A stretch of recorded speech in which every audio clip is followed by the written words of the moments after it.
La Edad Media.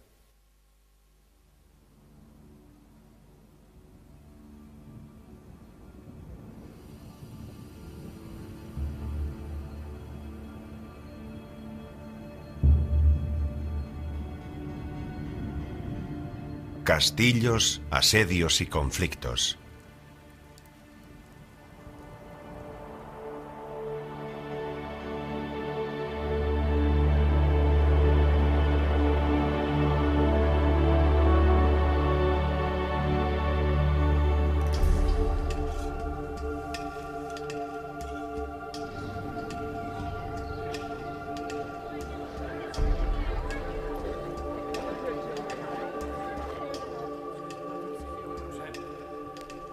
A partir de los siglos IX y X, en un proceso de transformación que se prolonga a lo largo de los 2 siglos sucesivos, el panorama europeo cambia profundamente. Surgen castillos, fortalezas, murallas defensivas que rodean los pueblos rurales y se construyen nuevas ciudades amuralladas para presidir el territorio. La palabra castillo es una de esas palabras que cuando la oímos pronunciar pensamos que sabemos lo que significa. En cambio, es una de esas palabras que, con la diversificación de significados que se han producido a lo largo de la historia, ha pasado a ser un término extremadamente ambiguo. Cuando hablamos de un castillo medieval, añadimos a una expresión ya ambigua, castillo, otra expresión igualmente ambigua, medieval. Porque cuando hablamos de la Edad Media, nos referimos a un periodo que duró 1000 años, es decir, prácticamente el doble de tiempo que ha transcurrido desde el final de la Edad Media hasta nuestros días.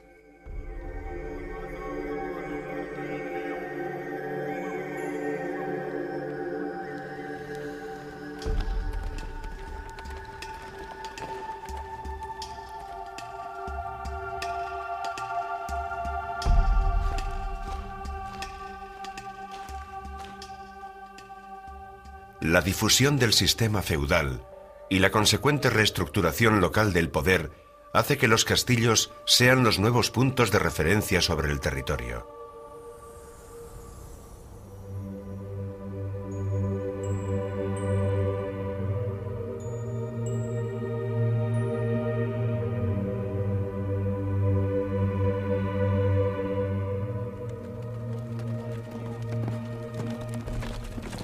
Es una respuesta a las correrías e incursiones de los sarracenos, húngaros y vikingos, que afectan a las zonas continentales por el sur, norte y este de Europa, y que ponen en evidencia la debilidad de los aparatos defensivos de las poblaciones sedentarias.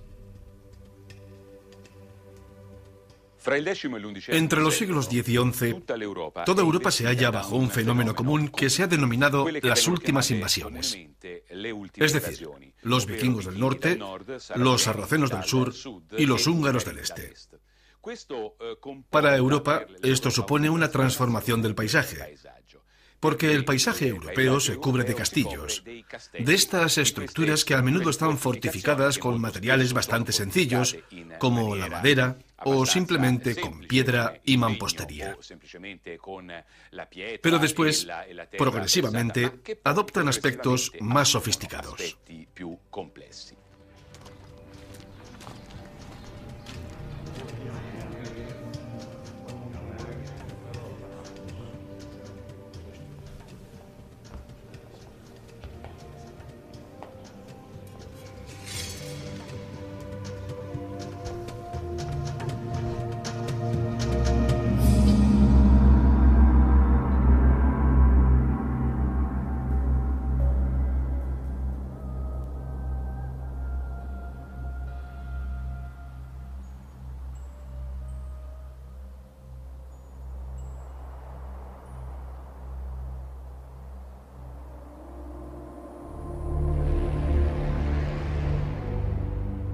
Durante su reinado, Carlomagno organiza el imperio dejando la administración periférica en manos de personas de confianza que deben rendir cuentas de sus acciones. Con Carlomagno, Europa empieza a adquirir unas características que recuerdan algo a la Europa actual. Alguien ha dicho que es precisamente el preludio de Europa, una falsa salida. Dejemos a un lado esta cuestión. El hecho es que con Carlomagno, Europa conoce una unificación, entre comillas, que no se había visto hasta aquel momento y que no se verá hasta tiempos más recientes. Pero con el paso del tiempo, el control del poder central pierde fuerza y prevalece una gestión personalista del territorio. La transmisión hereditaria de las posesiones se convierte inicialmente en una costumbre y más adelante queda legalmente legitimada. Estas tierras, estas posesiones, estos feudos, llamémoslos por el nombre con el que mayormente se conocen, deberían ser un bien del soberano y, por tanto, en teoría, el soberano debería poder recuperarlos en cualquier momento. Pero de la teoría a la práctica no hay un buen trecho. Hay mundos de distancia. Cuando un aristócrata ha obtenido una tierra en concesión, es difícil que más adelante esté dispuesto a devolvérsela al rey, a no ser que haya cometido un delito gravísimo. Esto conlleva el hecho de que los feudos empiezan a ser hereditarios. Al principio solo son hereditarios de hecho. Posteriormente, en cuanto es evidente que este es el único sistema eficaz para mantener en pie una estructura compleja y de difícil gestión, pasan a ser hereditarios oficial y legalmente.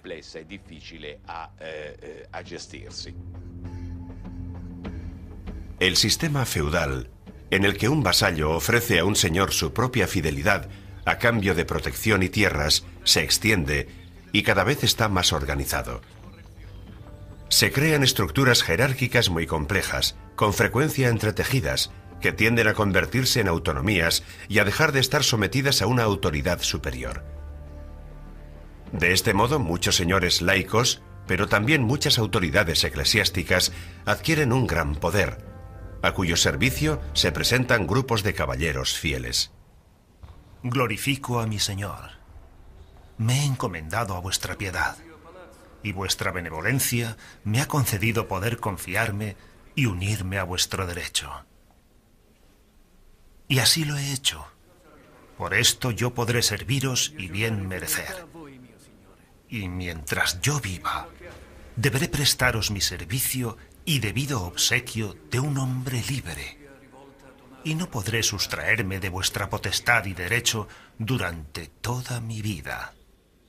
Permaneceré mientras viva bajo vuestra potestad y protección.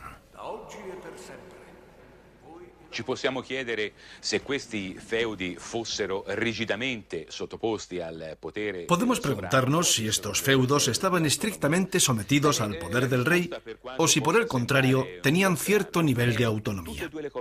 Bien, la respuesta, por extraña que parezca, es que se daban las dos situaciones. Para las cosas más importantes, están sin duda sometidos al poder del rey, en todo lo relativo a la administración de la justicia superior, la participación del rey en las guerras y cosas así. Pero, lógicamente, el señor también disfrutaba de un nivel de autonomía muy alto en todos los asuntos menos importantes para el poder general. A través de esta autonomía y de la capacidad hereditaria, estos territorios acaban formando células aisladas, células singulares, que cada vez viven más su propia vida y lentamente se van despegando del poder central.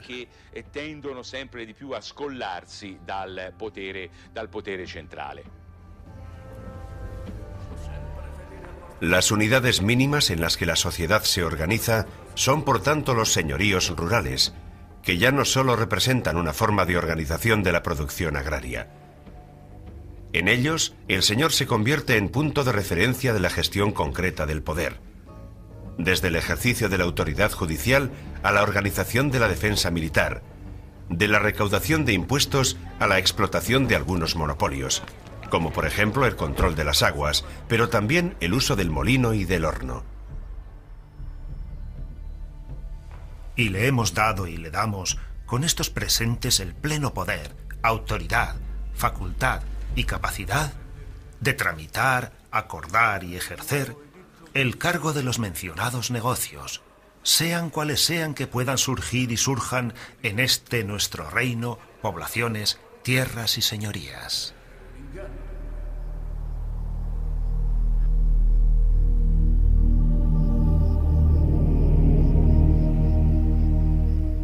Las sedes visibles del poder de los señores son los castillos, verdadero núcleo a cuyo alrededor gira la vida política y económica del territorio. Los castillos tienen un impacto comunicativo sobre la población y poseen su propia dimensión simbólica. Así como el ayuntamiento ciudadano es el símbolo del poder municipal, el castillo está ligado a la autorrepresentación de una casta aristocrática unida a los valores militares, que no oculta sus ambiciones de dominio y poder. El fenómeno que nosotros solemos identificar, que relacionamos con los castillos, es el llamado fenómeno del encastillamiento. El fenómeno del encastillamiento está estrictamente ligado a lo que es la estructura del poder. En la Europa de este periodo no se puede hablar de estados o de reinos que no basen su autoridad sobre un poder que nosotros llamamos poder señorial, muy difundido y fragmentado por el territorio. Concretamente, el control del territorio lo ejercen señores individuales. Lo ejercen gracias a la concentración de la población dentro de los castillos. Normalmente los castillos se constituyen por iniciativa señorial y desde estos centros se controla el territorio circundante. Un poder que se extiende a todos aquellos que viven en un determinado territorio, que puede ser vendido o dividido, o cedido a un heredero sin necesidad de aprobación por parte del rey. Poderes locales que, siguiendo las crecientes ambiciones de las familias emergentes de la época, acabarán por entrar en conflicto, provocando sangrientas guerras por el control del territorio.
La difusión del sistema feudal y la consiguiente reestructuración local del poder hace que los castillos pasen a ser los nuevos puntos de referencia sobre el territorio.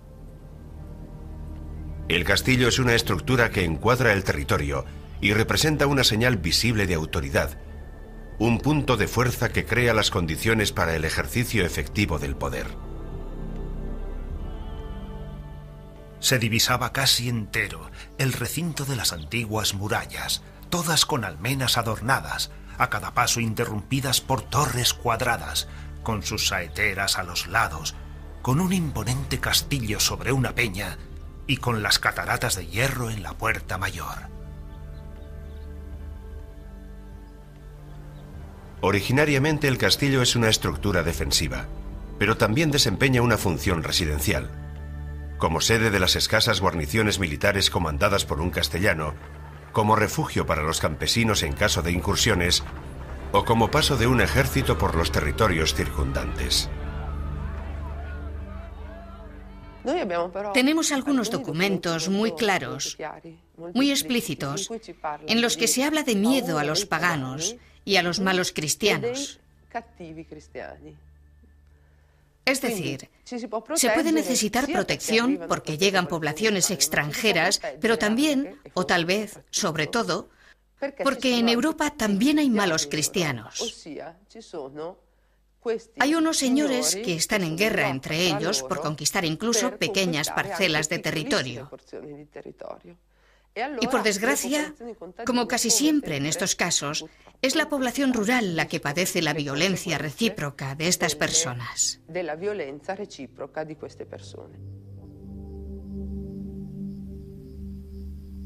Los castillos están situados en posiciones estratégicas para poder controlar todo el territorio.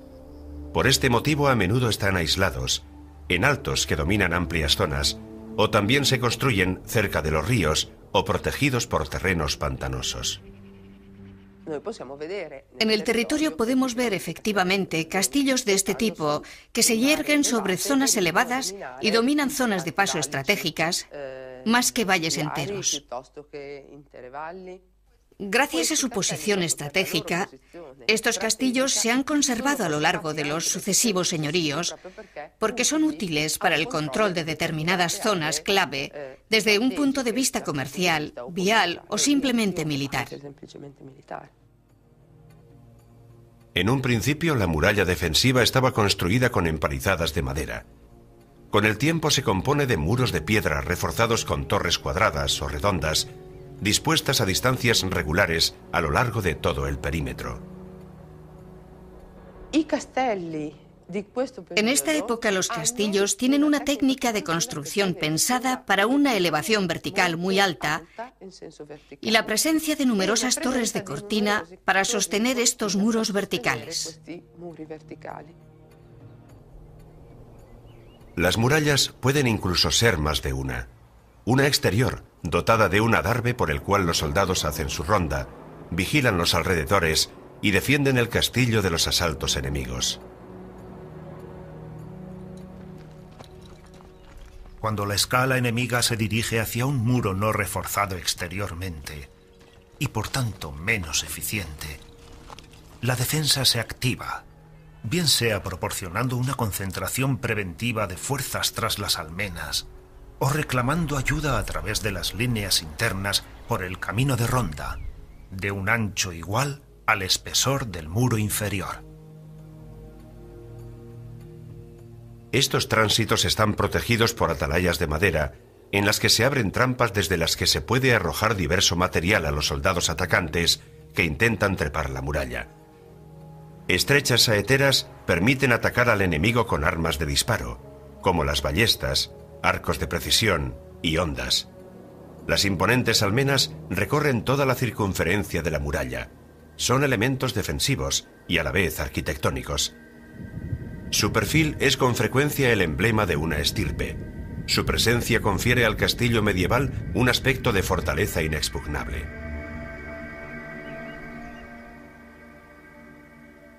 El perímetro exterior del castillo está rodeado de un foso, accesible a través de un puente levadizo que da acceso a la puerta principal, sobre la que los arquitectos militares construyen una serie de espacios y recursos arquitectónicos para defenderse del eventual paso de soldados enemigos, como por ejemplo puertas metálicas de paso obligatorio que permiten cercos y emboscadas. La torre más importante es la Torre del Homenaje. Es más alta que las demás y sirve principalmente para los soldados vigías. La entrada suele estar a varios metros de altura sobre la tierra y es accesible mediante una escalera que puede ser fácilmente retirada desde dentro. La Torre del Homenaje se sitúa en la misma muralla y puede ser de planta circular o cuadrada. En el centro hay un torreón principal que sirve para la última resistencia, pero también se puede usar como residencia. Junto al torreón está el palacio donde reside el señor del castillo, y por fuera hay una primera muralla llamada donjón, que deriva del dominionum, o sea, el lugar donde vive el dominus, el dueño del castillo. Y también había un tercer muro externo. Es decir, hay un triple cerco concéntrico que otorga gran robustez a la fortificación.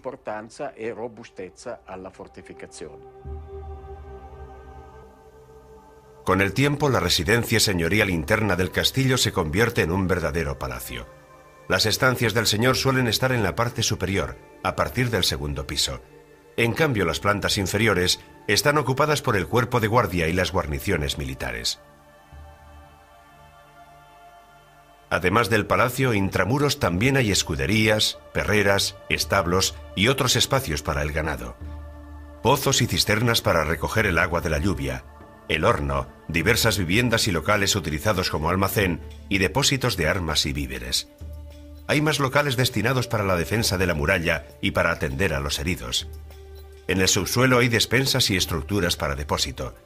A veces están las mazmorras y en muchos casos existen pasadizos subterráneos que conducen directamente al exterior.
En los últimos siglos de la Edad Media, los castillos más importantes están habitados por numerosos grupos de personas que desempeñan tareas concretas y abastecen las necesidades prácticas y organizativas.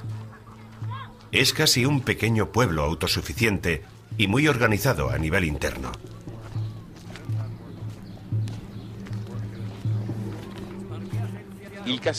El castillo, entendido también como la residencia del señor, es de alguna manera un microcosmos porque dispone de las estructuras internas necesarias para la supervivencia no solo del señor, sino de toda la población que vive dentro del propio castillo. Hay graneros, almazaras, hornos y sobre todo cisternas o en cualquier caso puntos de captación de agua. Estas son las características estructurales del castillo.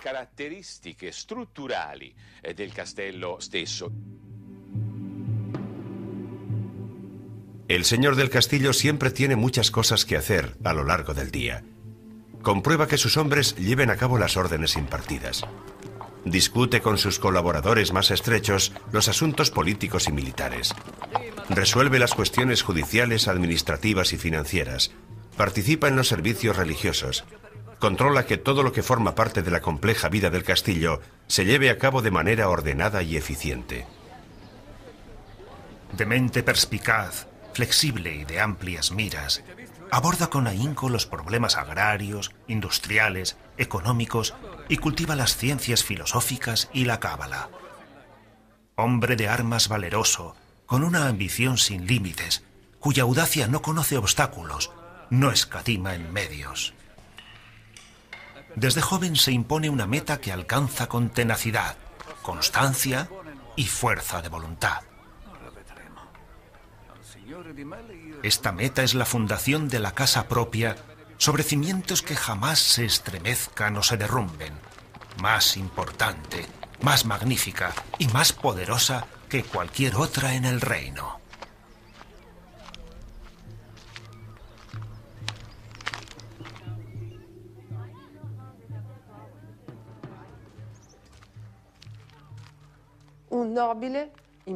El noble del período alto medieval es el que ejerce su propio poder fundamentalmente con su cuerpo. Un aristócrata del período alto medieval es un hombre imponente desde el punto de vista físico. Es un hombre que ha podido pasar gran parte de su vida haciendo ejercicio físico, concretamente ejercicio militar. Es un hombre que come mucho, que bebe mucho. Es un hombre fuerte físicamente. La personificación del noble en esta época es la de un hombre fuerte, violento y extremadamente viril, naturalmente. Es la representación de un guerrero.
Los castillos son uno de los lugares más evocadores del período medieval.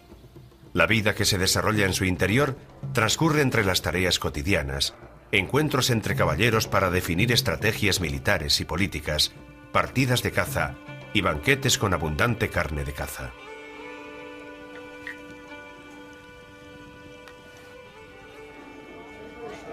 En el día a día de un castillo, el momento de la comida es especialmente importante. La mesa está siempre bien repleta y se sirve comida en abundancia. Avete tanto bevuto che tra poco dovrò tornare in cantina a prendere dell'altro vino. Oh, che meraviglia!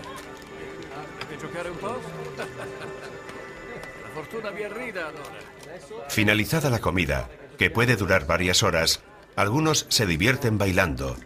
Otros matan el tiempo jugando a los dados, al ajedrez o a la petanca.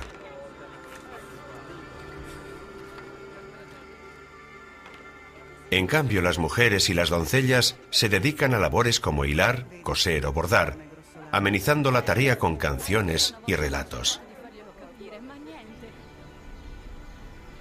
También trabajan en las cocinas o asisten a los heridos, o preparan el baño a los caballeros que regresan de la guerra o de la caza.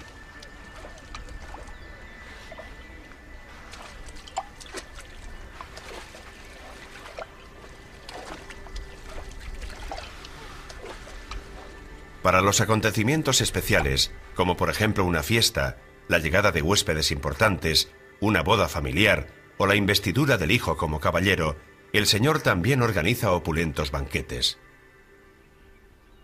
El palacio y sus dependencias deben estar en condiciones de albergar visitantes ocasionales, con frecuencia de alto rango, con su séquito, a veces el propio señor con su corte. Estos, junto con eventuales huéspedes y demás habitantes importantes del lugar, suelen participar de la vida social que se desarrolla dentro y fuera del edificio. Conversación, plegarias, interpretación de música y bailes, de composiciones literarias y poéticas, preparación de representaciones teatrales, fiestas, juegos, cabalgatas, paseos y cacerías.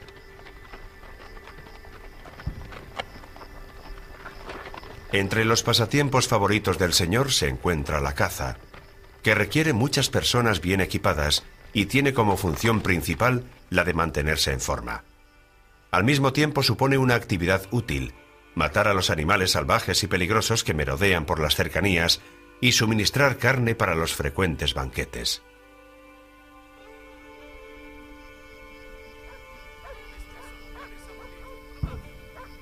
Por su refinamiento también se practica mucho la cetrería. Halcones, azores y gavilanes amaestrados que atrapan liebres, conejos o también garzas, grullas y ánades.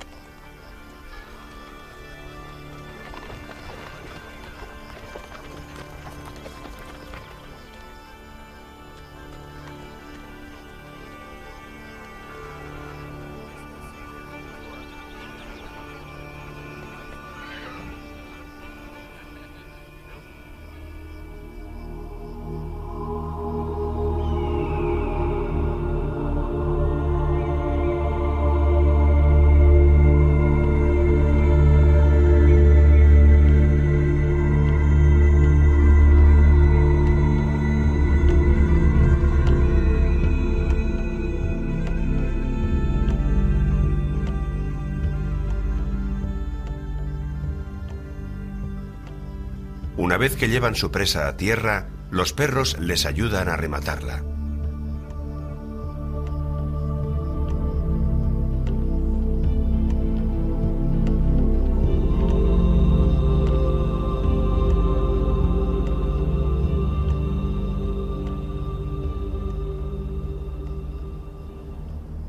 La cetrería es una práctica que goza de gran consideración entre las capas elevadas de la sociedad. Es un símbolo de poder que pertenece plenamente al mundo caballeresco y sobre la que se escriben importantes tratados, como el famoso Estudio de Federico II.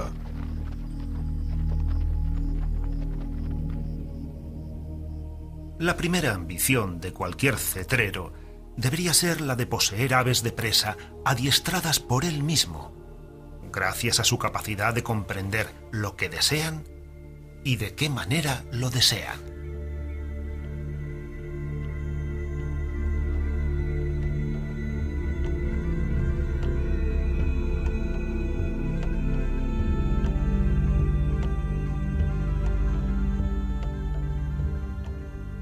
La captura de la presa tiene una importancia secundaria. El cetrero debe tener 5 dotes. En primer lugar, una buena vista para observar a los animales a distancia y entre la confusión del ramaje y la hojarasca. En segundo lugar, un buen oído para escuchar y distinguir los cantos de las aves lejanas cuando estén volando. En tercer lugar, una buena boca y dentadura para saber imitar con gracia los cantos de los pájaros.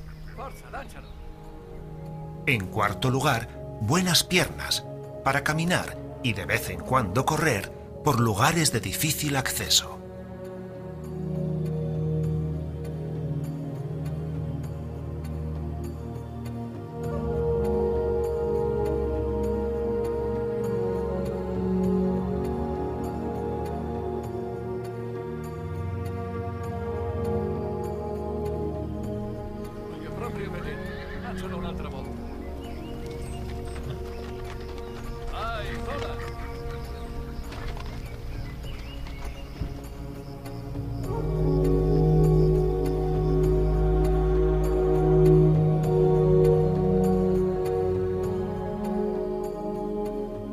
Y finalmente, en quinto lugar, no tener problemas para privarse del sueño.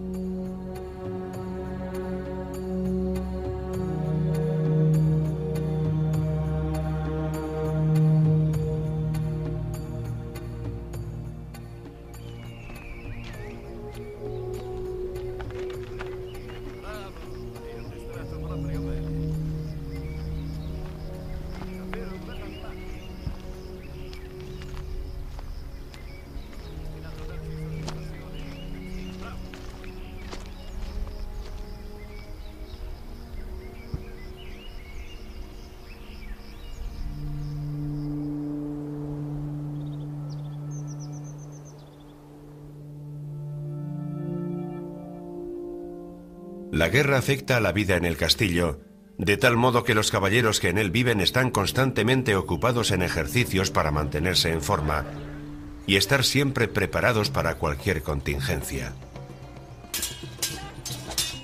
Para que la infantería siempre esté bien seleccionada y mejor armada, hay que ejercitarse con gran dedicación, porque sin este ejercicio jamás hubo soldado bueno. Estos ejercicios deben ser de 3 tipos. El primero, para endurecer el cuerpo y hacerlo fuerte al malestar y más veloz.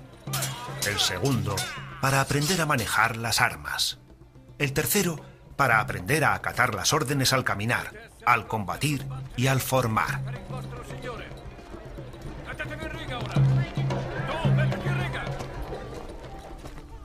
Entre las formas más extendidas de entrenamiento y práctica militar están los torneos, que el señor organiza con frecuencia en las cercanías de su castillo.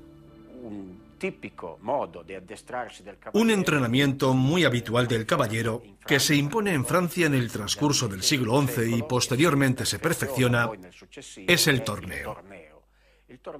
El torneo era básicamente una pequeña guerra organizada para el entrenamiento, pero termina teniendo vida propia. Los caballeros se reunían en determinadas situaciones y épocas del año, las más adecuadas para este tipo de ejercicios, y nombraban campeones. Como hoy en día puede haber campeones deportivos, nombraban campeones en los torneos. Uno de los más conocidos es Guillermo el Mariscal.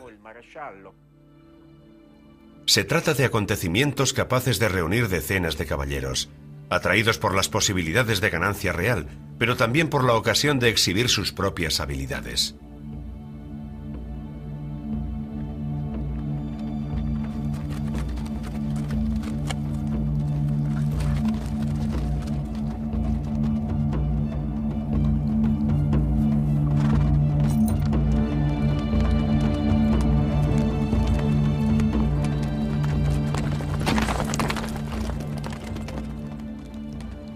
Audaces y con una superior fuerza, parecían haber sido creados por la naturaleza para el oficio de las armas. Porque mayor era el éxito, cuanto mayor era la robustez y la fuerza muscular. Su virtud nacía del vigor del brazo y en gran medida por el saber gobernar, de modo que el caballo, al corcovear, diera al mismo tiempo un salto y cayera sobre las patas delanteras. El momento de la recaída era el elegido por el caballero para bajar el golpe, con el que normalmente se intenta herir al enemigo en el casco. Y cuando esto hacía en el momento adecuado, era tal el impacto que difícilmente se podía soportar.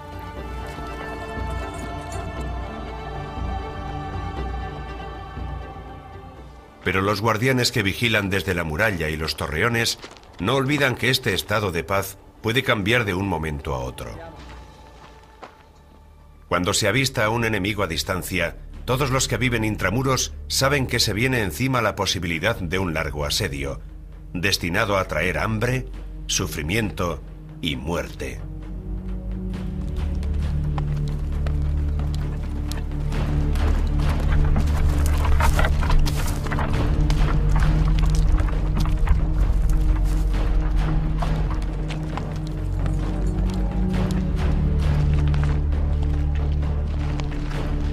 Noi dobbiamo passare di qui. Di qui è impossibile, signore, non possiamo.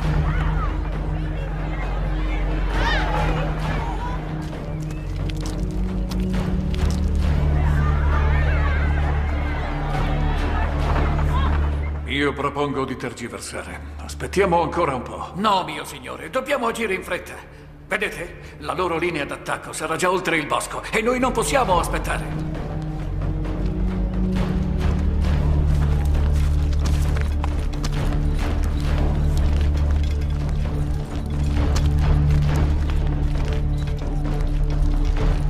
Voglio gli arcieri lungo la linea del fossato, e uomini a piedi e a cavallo. Quest'area è in mano al nemico, concentrati signore. in quest'area e non discutere i miei ordini. Ho valutato molto bene la situazione. Come volete, signore.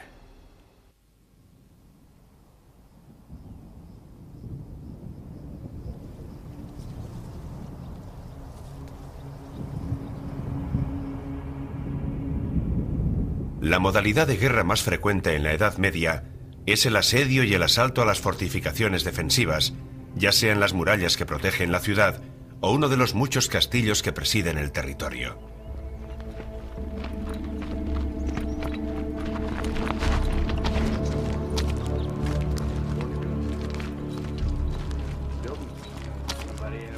Al parecer, la difusión de esta práctica de guerra es casi un reflejo automático. Cuando se sufre un ataque, en vez de enfrentarse abiertamente, la reacción es la de encerrarse dentro del recinto fortificado de referencia y desde allí iniciar un combate con el enemigo. Lo cierto es que en un asedio, el que se defiende tiene una gran ventaja.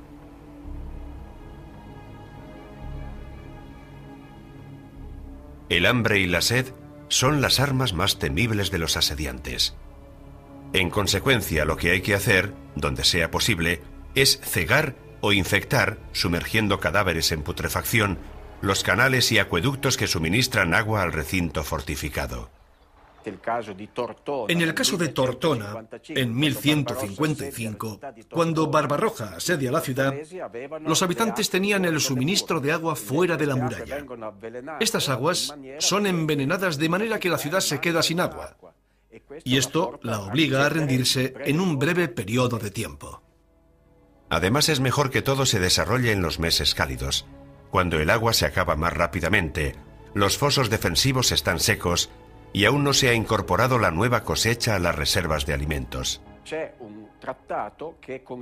Hay un tratado que aconseja asediar en verano. Evidentemente, la guerra se lleva a cabo cuando hace buen tiempo, porque esto permite al atacante estar al raso. Pero también porque las reservas de agua del defensor se acaban antes, porque en verano hay escasez de agua y llueve poco. Por tanto, el agua y los víveres son fundamentales para los que deben resistir.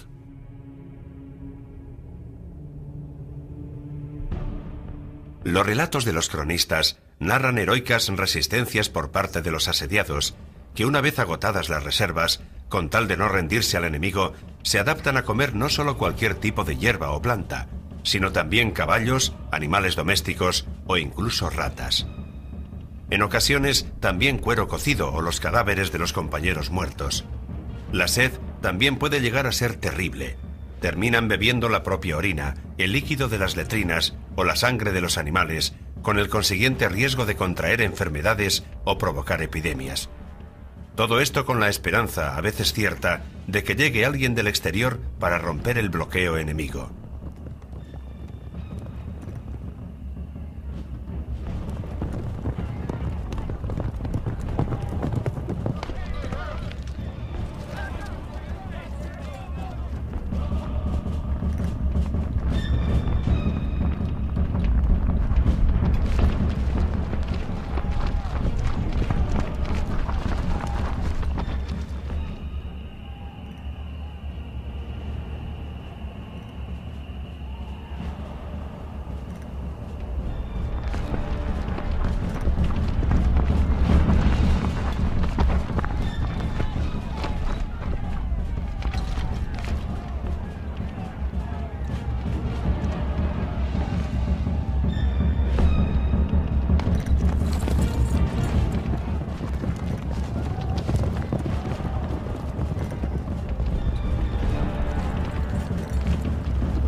Las máquinas que se emplean para atacar una estructura fortificada son de diferente tipo y se manejan de forma coordinada para que sean más eficaces. Para ello, los medios más sencillos son los que ya en época romana se conocían como tortugas. Se trata de grandes escudos móviles de plano inclinado para desviar los golpes o los materiales inflamables lanzados por el enemigo. Los soldados se protegen detrás de los escudos y pueden así trabajar para llenar el foso o acercarse a la muralla para intentar socavar los fundamentos o abrir brechas. También se utilizan potentes arietes. Entre las máquinas llamadas de impacto está el ariete, el famoso tronco con cabeza de hierro en forma de macho cabrío que se coloca en un columpio con el que se golpean las puertas. Porque toda fortificación, por muy resistente que sea, tiene el punto más débil en las puertas. Aunque sean de hierro, siempre son más débiles que el resto de la fortificación. Pero los medios de ataque más espectaculares son las torres móviles, que alcanzan alturas notables, superiores incluso que las propias murallas. Estas torres están recubiertas de pieles de vacuno recién obtenidas, capas de tierra y diferentes materiales empapados en vinagre, ya que están construidas en madera y hay que evitar que sean incendiadas. Se mueven sobre ruedas o cilindros impulsadas por soldados ocultos en su interior. Están dotadas de puentes móviles que se accionan en cuanto se acercan a la muralla para arponearla y saltar sobre ella. En la Edad Media también se dispone de una verdadera artillería de apoyo al resto de acciones. Por ejemplo, el trabuquete, que lanza grandes piedras mediante un sistema de contrapesos. Hay un desarrollo de las máquinas arrojadizas, las que comúnmente se denominan catapultas. Pero esta palabra jamás aparece en las fuentes medievales. Es una forma de llamarlas. Por ejemplo, ya en la época carolingia, existen los trabuquetes, de origen oriental. Es más, se dice que provienen de China. Era una máquina básica compuesta de un trípode de madera sobre el que se colocaba una barra transversal que hacía palanca. En el otro extremo se colocaba un saco colgando de una cuerda. Y simplemente haciendo palanca sobre la base se lanzaba la piedra.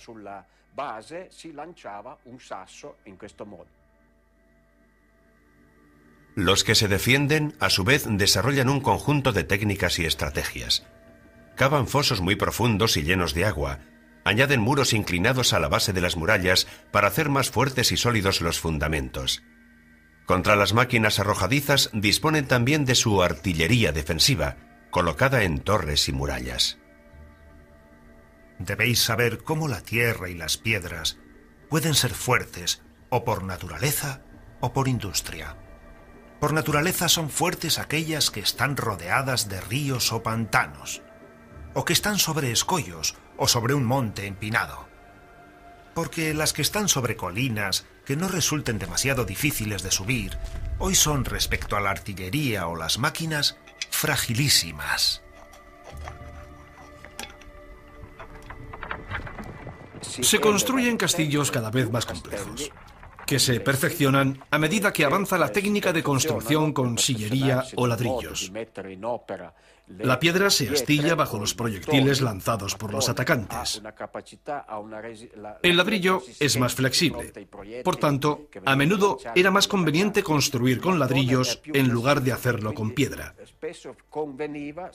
En la llanura, donde hay arcilla en abundancia y se pueden fabricar y cocer los ladrillos, se podían construir castillos de ladrillo. En las zonas montañosas, donde la piedra era más fácil de encontrar, los castillos están construidos en piedra. Pero la mayoría de las veces, para edificar hoy en día, se busca un proyecto para hacerlo fuerte con la construcción. Lo primero es levantar los muros tortuosos y llenos de refugios y salientes, para que el enemigo no se pueda acercar a ellos, al poder resultar herido con facilidad. Si los muros se construyen altos, están demasiado expuestos a los golpes de la artillería. Si se hacen demasiado bajos, son fáciles de saltar. Si haces el foso fuera de la muralla para poner trabas a las escalas, puede que el enemigo los rellene, cosa que puede hacer fácilmente con un gran ejército, y la muralla queda a merced del enemigo. State pronti, uomini. Controllate le armi. Suenate. Lancieri, a riposo. Por tanto, yo creo, salvo mejor opinión, que hay que hacer el muro alto y con fosos por dentro, y no por fuera. Este es el modo de edificar más fuerte posible, porque te defiende de la artillería y las escalas, y no da facilidad al enemigo para rellenar el foso.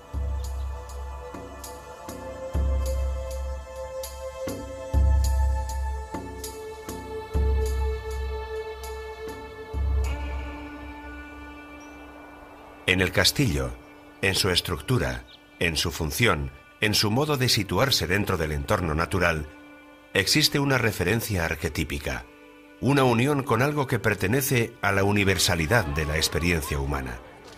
Es una señal ambivalente divisable en el paisaje. Signo positivo si con su presencia, con sus murallas, con sus estructuras defensivas, tranquiliza y se ofrece como eventual cobijo en caso de necesidad. Signo negativo si se pone como obstáculo para el control de un territorio, si debe ser atacado y expugnado, si en su interior viven guarniciones de soldados enemigos dispuestos a resistir.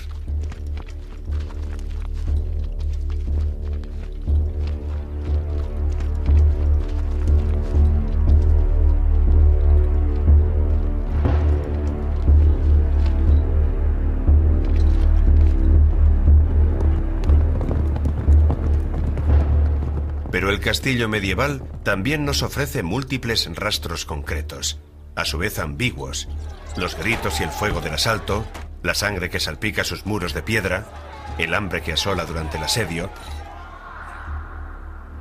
Pero en períodos de paz brotan de su interior los sonidos y las voces del juego y de la fiesta. Vive momentos solemnes en la celebración del rito del poder. Se presenta como un espacio donde se elaboran ambiciones personales, nuevos valores corteses, modalidades innovadoras de convivencia humana. El castillo también llega a nuestra época como imagen onírica, auténtica encrucijada de aventuras, cuentos, intrigas y batallas. Pero no hay que olvidar que durante varios siglos ha representado en muchas partes de Europa la estructura política, económica y administrativa fundamental de la sociedad. Todo un microcosmos autosuficiente y capaz de interpretar las exigencias y el espíritu de una época. Los castillos medievales, imponentes en su integridad, o reducidos a escombros por la mano destructora del hombre o las inclemencias del tiempo, jalonan hoy en día los paisajes por los que viajamos, y siguen siendo uno de los símbolos más evidentes y evocadores de la Edad Media.